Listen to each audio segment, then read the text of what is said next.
Ni nini cha kufanya unapokosa kuitwa JWTZ? Umekosa kuitwa JWTZ?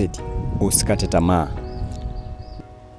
Umesubiri kwa hamu, ukaomba kwa matumaini makubwa, lakini majina yanapotoka jina lako lisiwepo. Usihofu, usikate tamaa, kwa sababu video hii ni maalum kwa ajili yako. Yafuatayo ni mambo ambayo unapaswa kufanya baada ya kuwa umekosa kuitwa JWTZ.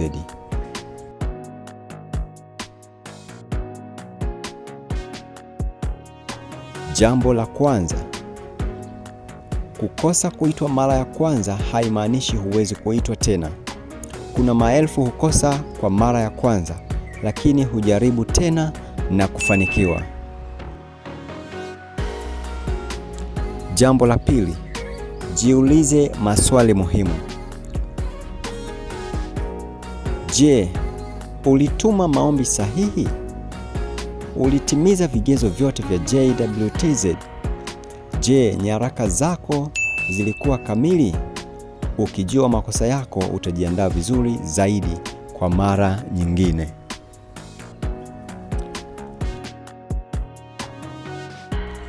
Tatu, endelea kujiandaa.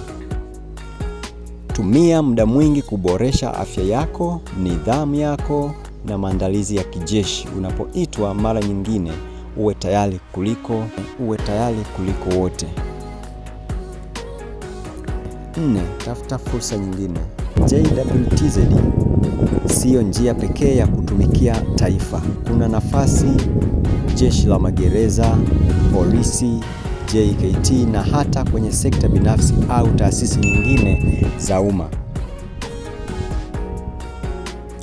Namba 5, jiendeleze kielimu au kitaaluma. Wengine hawakuitwa kwa sababu ya elimu au umri. Tumia muda huu kuongeza maarifa, hata kwa kozi fupi au stashahada. 6, endelea kufuatilia taarifa sahihi. Jisajili kwenye vyanzo vya kuaminika kama Jack Media TZ ili upate taarifa sahihi mapema na kwa uelewa mpana.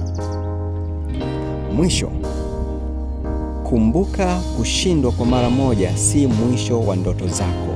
Maisha ni mapambano. Subscribe kwenye Jack Media TZ kwa taarifa zaidi, ushauri sahihi na hamasa ya kukuinua tena. Wewe unaweza. Usikate tamaa.